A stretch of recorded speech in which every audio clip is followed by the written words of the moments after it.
Okay guys, you're welcome back. Please remember to subscribe to our channel. Very important. We are talking about today major depressive disorder, MDD, unipolar disorder. We did one of the affective disorder, bipolar. We also call depression unipolar, or we call it major depressive disorder. That is a major name, MDD. So we are going to be talking about it, and prevalence is more often with women. Yes, that is in the ratio of 2:1, and the 25%, over 25% of the world population has depression or may suffer it over time, and it's across majorly seen across age, but more prevalent in older adults. Yes, that is MDD, younger and older adults. Then, and also more prevalent among people at the low economic status or status. Yes, so that is the prevalence. Yeah, I just added it there. Now, what is depression? Like I said initially in the other video, that persons with affective disorder, problem of people that feel sad because they had problem in academics, financially, occupationally, or family problems, or anything, or loss of loved ones. It's good that one goes in and mourn or feel bad and everything, and the next day pick yourself, or if you finish grieving, you should come out, right? But trust me, people that when we started this course, 351, I said there is a thin line between normal and abnormal behavior, right? We understand that persons who are depressed, drag them out. No. You like football, let's go and watch. No. You like this food, your favorite, I don't want. They don't want to. You like to go out, let's go out. They don't want. Please, let's just walk out. No. All their friends, no. Even their phone, they don't even want. Airplane mode. Now, get it right. Not that they are stubborn, not that they don't want to. It's normal to grieve and come out, but these persons, when depression occurs, when they tilt towards that abnormal level disorder, destroy. In fact, personally, they want to come out. They have fallen into a pit. They want to come out, but they cannot. They wish to stop it, but they cannot. Things has happened. Yeah. Please, it's important we mention that. Okay, so let me take it gradually. Now, major depressive disorder. It is I've said it that normal to feel sad, right? But it becomes then a disorder when the individual, when the low mood, depressed mood has caused significant impairment in the person's social, occupational, academic life, right?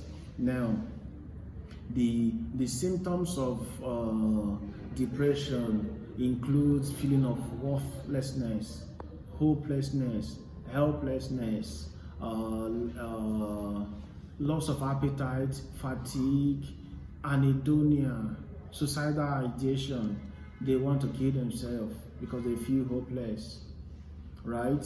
They want to die, like they lose interest in things they once enjoyed. Insomnia, right? They can't sleep well. All of these things. And mind you, some people's depression can be oversleeping. Some can be not sleeping at all or not sleeping well. Some can be overeating or undereating. That's why some have weight loss, some have weight gain, right? So that is how depression could go sometimes, depending on the individual's physiological makeup. There is something you look out for when you are talking about depression. We call it the vegetative symptoms of depression. That is the symptoms, bodily symptoms. Apart from feeling hopeless, feeling helpless, which are more psychological, right? There are bodily symptoms, like we said, hypophagia or hyperphagia, that is undereating or overeating.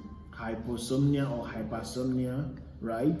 Undersleeping or oversleeping, weight loss, weight gain. These are vegetative symptoms of fatigue. Also, they are symptoms of the body. So now we also look at I've said the symptoms you will look out for when you are talking about the depression, major depressive disorders. Am I forgetting anything? So we understand that generally this can result through negative life experiences. I don't want to look at the etiology or the causes. You and I may want to do a specific video trying to highlight how we look at the etiologies of these disorders. I will take them one after the other, or generally later in another video, because I've done the models. These negative life experiences like loss of loved one and everything, academic failure, you know that we are talking about model like behaviorist model. Oh, he promised me he will always be here, he will be here and everything, and the person died, right? These are behaviorist model. And there are explanations, also the biological explanations. We call it the catecholamine hypothesis. Oh, I don't want to elongate this video for that is unnecessarily. Let's leave that. I'll talk about them later.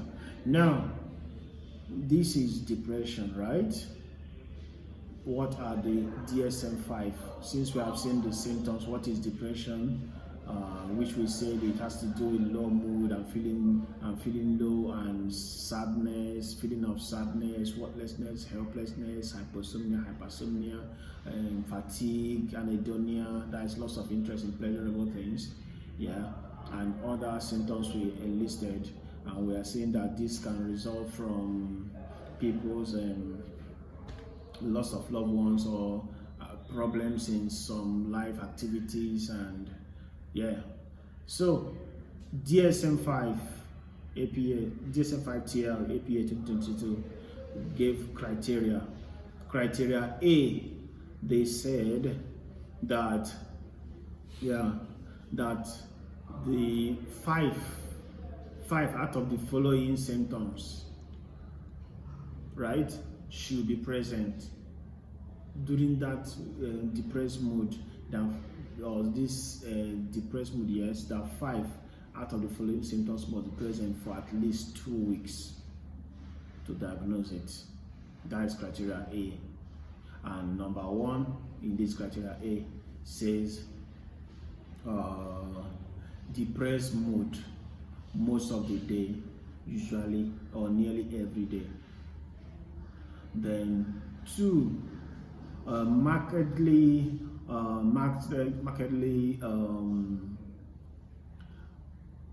decreased interest or loss of interest in almost activities previously enjoyed or pleasurable activities.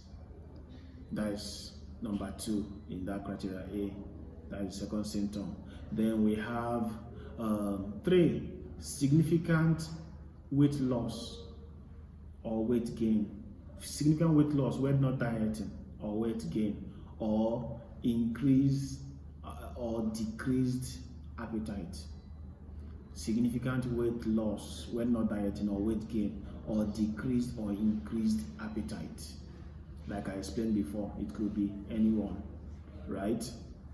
Then number 4 now says insomnia, that is hyposomnia or hypersomnia. Insomnia or hypersomnia, that is what you see there. Then 5, if I'm counting well, psychomotor agitation or retardation most of the day, nearly every day. Please understand, DSM-5 pointed it out, like in number 1, he said most of the day, nearly every day. Number 2, he said also weight loss and all those things. What we say, that is markedly loss of interest in things previously enjoyed, most of them nearly every day.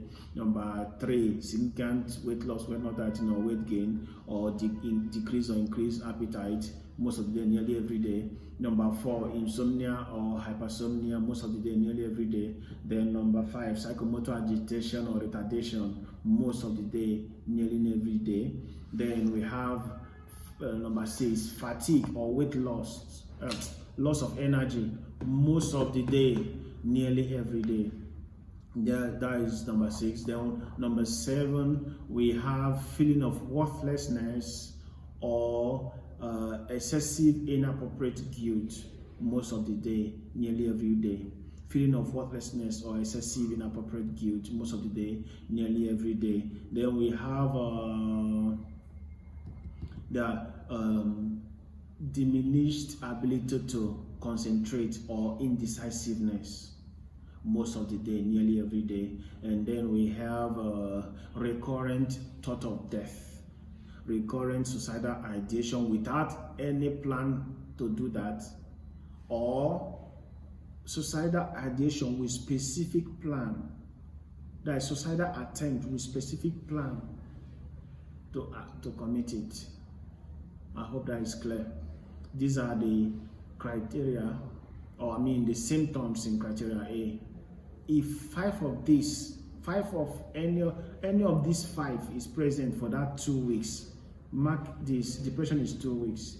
If they are present for 2 weeks, then trouble is there. Meanwhile, this is criteria A. Then criteria B, we're talking about significant impairment in social, occupational, or academic functioning. Then criteria C, we are saying that the symptoms are not best explained by any substance, that you went to go and take alcohol that brings down mood. It's not depression, or any medical condition that resulted to your low mood. No, any medical condition like diabetes that may bring you are feeling low or anything, no, or low BP, no. So criteria D or C this time says it's not best attributed to any medical or substance, or medical condition. Then criteria, if I'm correct, D, yes, says this disorder is not best explained by schizoaffective disorder. Schizoaffective disorder is resembling schizophrenia, but it's not. So they are saying it's not best explained by that or any other related psychological disorder. So this is the criteria for diagnosing depression, major depressive disorder, yes, or depression as we call it, or unipolar disorder. Okay, so we have seen depression, and very important, all these things we said. We look at maybe I will have to come again and try to look at them specifically.